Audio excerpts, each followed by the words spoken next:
So today I wanted to tell the China internet story. And I think our presence in the internet investment in China in the last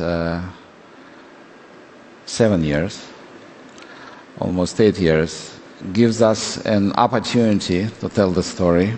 We have been very fortunate to invest in companies such as Alibaba, JD, Xiaomi, Didi, Meituan, Kuaishou, and others. And through interactions with these incredible companies and their founders, employees, talented engineers, I think the China internet story have emerged in the last 10 years. So in order to understand the scale of a Chinese success, we need to put it in global context. And one simple comparison is how many companies are in the top companies. And as you can see on this slide, in the last 7 years, the number of Chinese internet companies in the top world ranking have doubled from 4 to 8. And some companies like Alibaba, they did not make the 2011 list because they were still private. And of course, this was due to many factors. The important ones is, of course, internet users that increased 12 times since 2003, when that was the year that I visited China for the first time. And I remember very well that I went to Hangzhou and was introduced to Jack Ma, who showed me a small room with just a few people, and that was the beginning of Alibaba consumer e-commerce story. And more impressive even, the time that Chinese consumers spend on internet. And this number increased twice as much as just the number of users, because the amount of time they spend on internet also increased dramatically. Many of you probably noticed in just the last few years that the number of people in big Chinese cities delivering different types of packages dramatically increased. And of course, this is all explained by the fact that almost 10 times more packages are being delivered now than in 2011, and this is multiple times bigger than FedEx and UPS globally combined. Now, one might be interested to ask, what are these companies that reap the biggest benefits of this trend? Because this was happening for almost 10 years now, and many offline companies have seen this trend also, and they started to move online.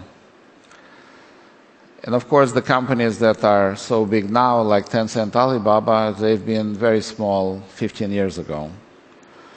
So who is getting the biggest benefit? The small startups or the big established offline companies? And it turns out that everywhere in the world, the biggest share of this shift to online is going to startup companies, the new companies that have been set up. In the US, this number is 70% of all online dollars that shift every year go to startup companies versus established companies. And in China, this number is even more dramatic. It's 85%. Now, the same thing is happening in services, not only in goods. And we have been very fortunate to invest in one of the big companies that participate in this trend called Meituan. And it's a really staggering comparison that already today over 35 million daily orders are being delivered, just the food daily orders.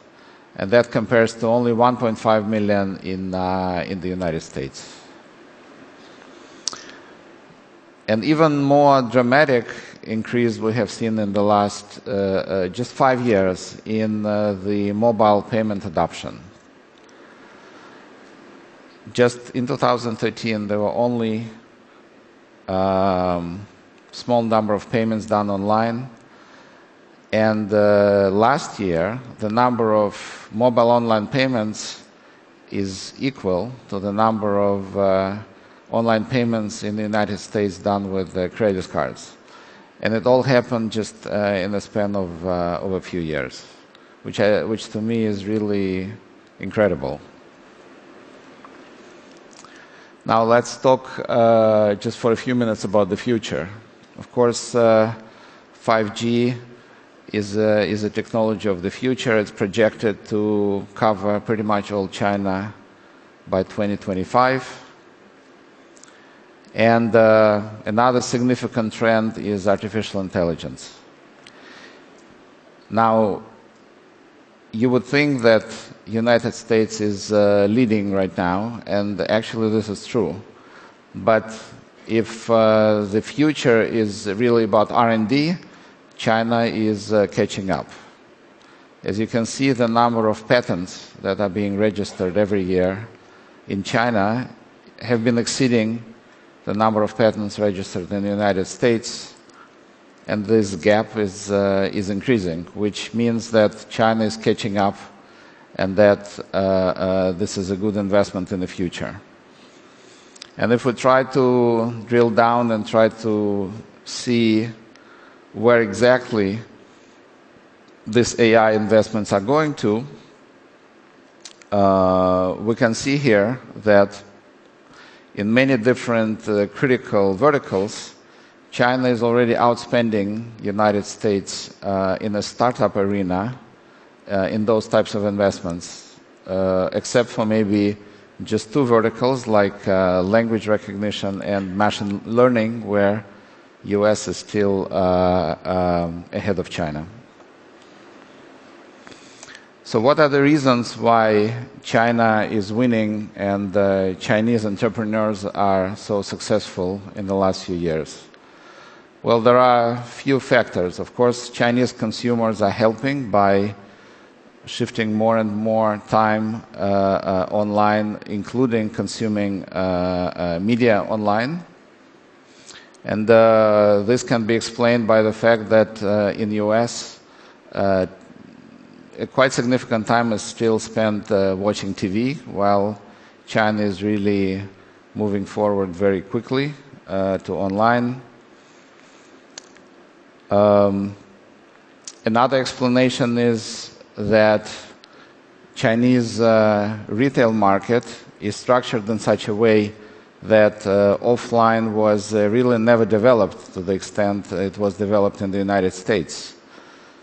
So in other words, there is no China equivalent of Walmart, and that's why Alibaba already today is 50 times bigger than the next largest offline player. While in the United States, after all these years, Amazon is still lagging behind Walmart by a factor of 2. And the same thing applies to financial sector, where credit card penetration in China is much smaller, actually 10 times smaller than in the United States, which allowed for mobile payments to proliferate so quickly.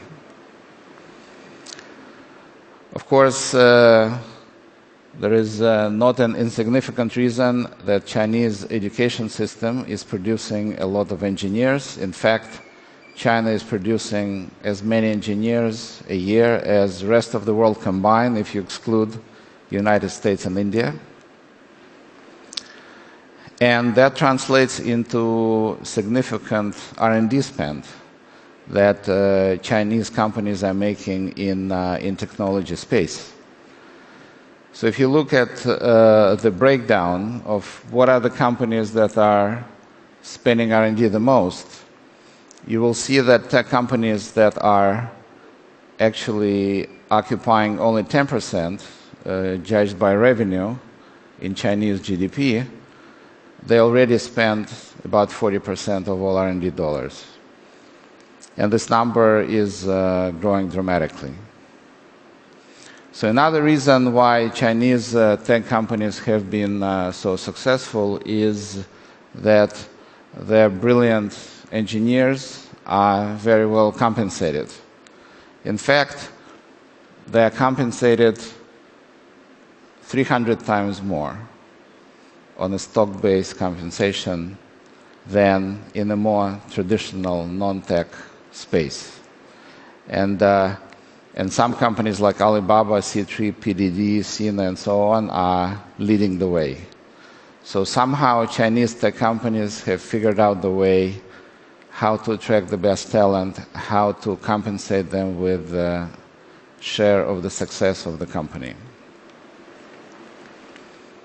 And all of this resulted in the incredible value creation that we, as an investor, have been very fortunate to witness in the last 7, 8, 10 years.